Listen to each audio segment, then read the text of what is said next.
Are y'all ready for some quick gut health hacks? In today's video, I'm gonna go through 5 tips and tricks you can implement today to improve your gut health and get your GI tract back on track. If you're wondering, hey, what can I do today to hopefully help my gut? This video is for you. Guys, let's talk about food. Howdy y'all, Dr. Islam here, aka your poop guru. My passion is to give you, yes you, the best tips and tricks so you can live your best life from the top all the way down to the bottom. If you haven't already, don't forget to smash that like button, like, share, and subscribe.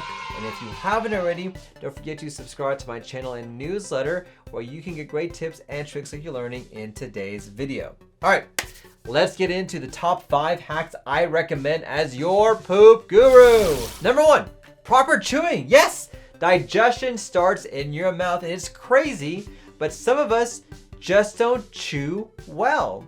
So chewing starts obviously in your mouth, and actually digestion begins in your mouth. And chewing is such an important role because so many of us are busy that we actually don't chew enough, or we chew too much, and that can cause a lot of gut issues. So for example, if you don't chew enough, guess what happens? Whole food can get into your esophagus and get stuck in this area.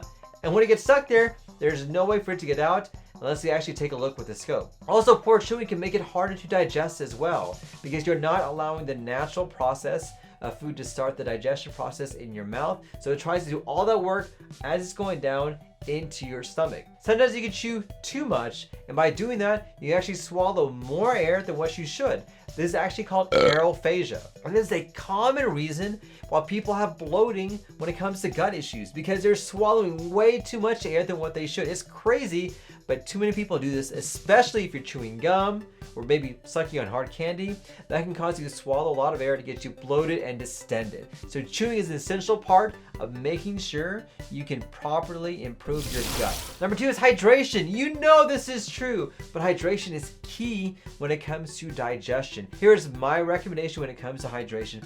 I want you to do this. I want you to have water, 1 glass before each meal, 2 waters in the morning and 2 waters at night as well. That'll give you enough hydration throughout the day to make sure you can lubricate your GI tract and allow things to go through easier. Too many of us don't hydrate correctly, and if you try to add fiber into your diet, that lack of hydration makes it more difficult for you to metabolize and use that fiber to help out when it comes to gut issues. Remember, water is your best friend, so use any way that you can to remind yourself to always drink water. Number 3, fiber. You know that I was going to talk about fiber. Fiber is the foundation for gut health. It is the basis for which everything is built upon. If you don't have that right foundation, if you don't have that fiber that's on there, nothing you can do is going to improve your gut more than having that fiber. It is the fertilizer for the soil that is your gut microbiome.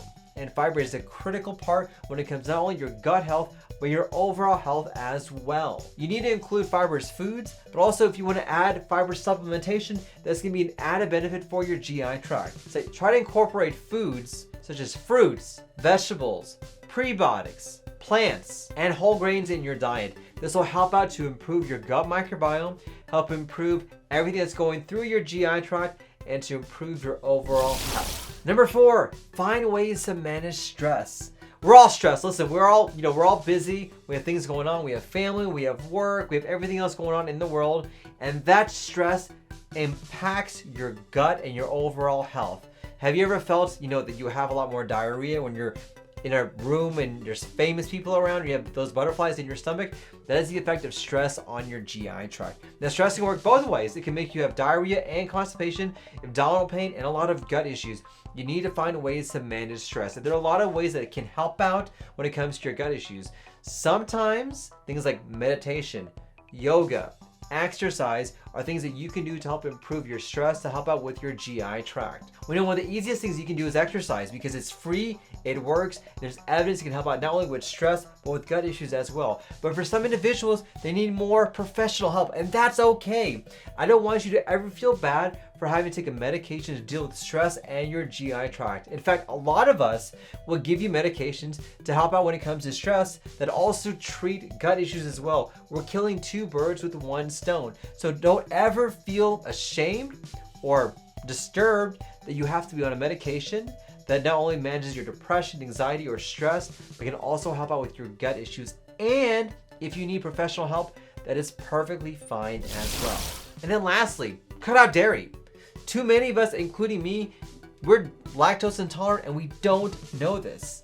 A lot of us have bloating, pain, distension. We don't realize that the foods that we're eating, especially when it comes to dairy, is a reason why you're having these issues. Now, you may think you need dairy because of vitamin D and calcium. That actually is not true. You actually can get vitamin D and calcium from supplements or from having a variety of food on your plate. You don't need dairy to give you what you need. In fact, dairy may be the reason why you're having so many gut issues. So if you're having some bloating, some pain, some distension, it's that dairy product that may be the reason why that is the case. I would recommend eliminating that and just seeing how you feel. These are 5 gut hacks that I recommend to help out when it comes to your GI tract. My question today for you, what would you add to this list? What would you change? What would you modify? Comment down below. I would love to hear what you guys have to say.